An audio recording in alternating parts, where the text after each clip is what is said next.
네, 어제 국회 본회의에서 이재명 당대표 체포동의안이 부결되었습니다. 정치검찰의 부당하고 과도한 표적수사에 대한 헌법의 정신과 규정을 지킨 당연한 결과였습니다. 다만 표결의 결과가 우리 민주당이 의원총회에서 모은 총의에 부합한다고 보기는 어렵습니다.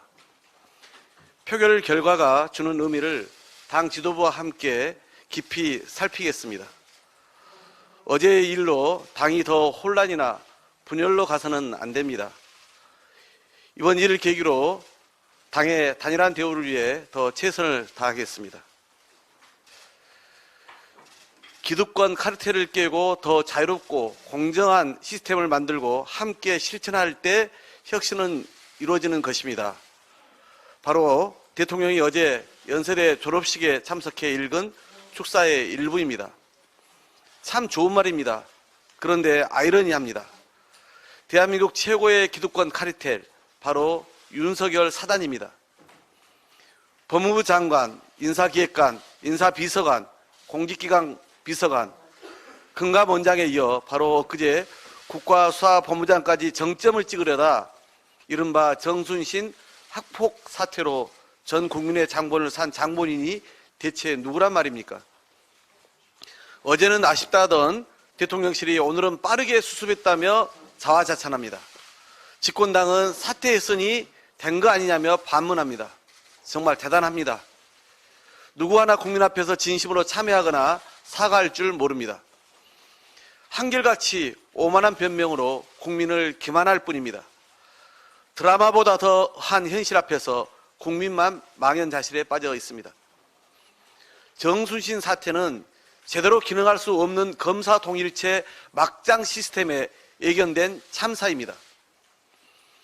정순신 변호사 아들의 학교폭력, 그리고 정 변호사 부부의 2차 가해, 그 이후에 국가수사본부장 임명 과정은 검사 기득권 카르텔을 명백히 보여준 대표적 사례입니다.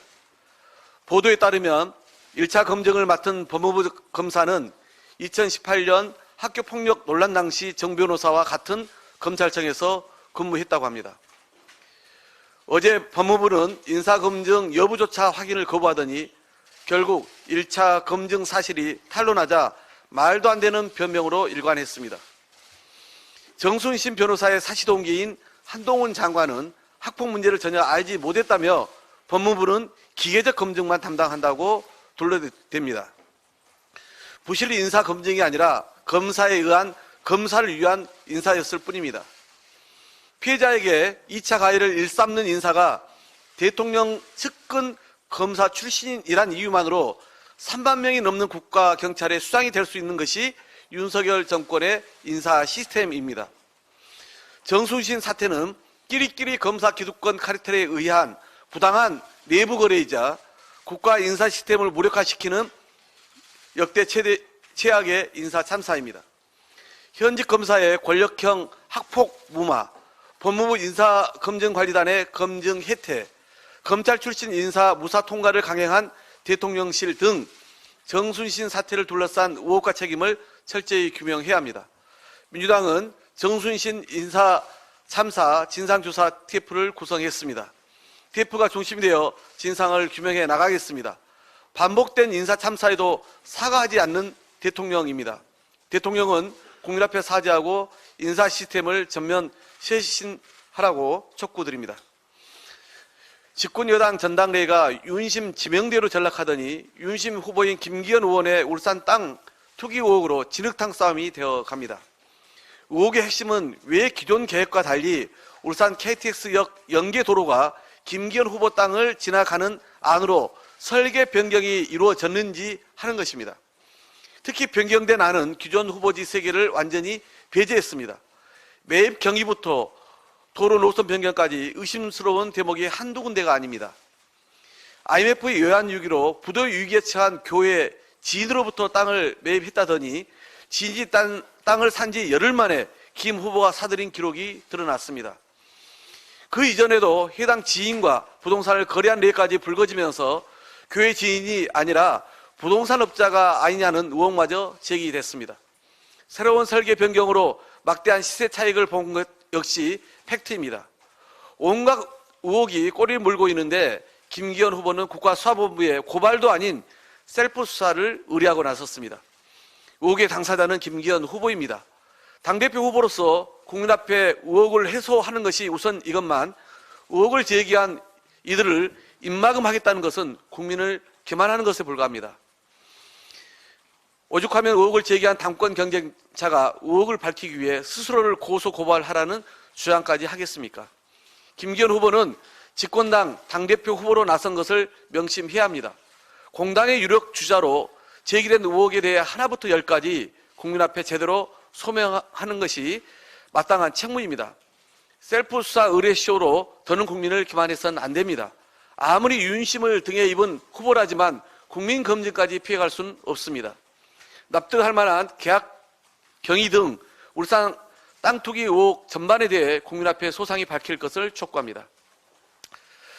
국회 입법권에 대해 정가의 보도처럼 시도 때도 없이 꺼내드는 대통령의 거부권이 두려워 입법을 미룬다면 과연 국회는 왜 존재하는 것입니까?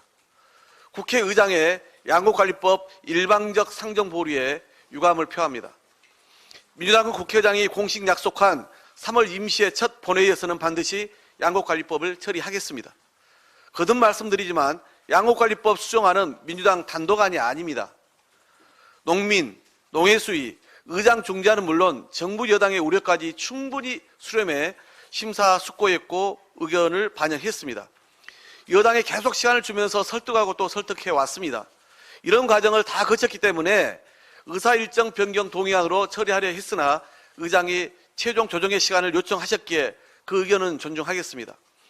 법안도 민생도 흥정의 대상이 아닌 만큼 이번이 정부와 여당에게 주어진 마지막 기회입니다. 정부와 여당은 대통령 거부권을 걷어들이고 쌀값 안정과 농민 생계를 우선하는 협상에 임하기 바랍니다. 계속해서 여당이 부동의 태도로 일관한다면 양곡관리법에 더 이상의 양보와 인내는 결코 없다는 점을 분명히 말씀드립니다. 민주당은 3월 임시에서도 오직 국민과 민생만을 챙겨가겠습니다. 어제 본회의에서 그동안 밀린 민생경제 법안을 포함해 100여 개 법안을 가까스로 처리했지만 민생 위기에 고통받는 국민 삶에는 여전히 부족합니다. 민주당은 일하는 국회를 통해 산적한 민생 법안 처리에 앞장서겠습니다. 이상입니다.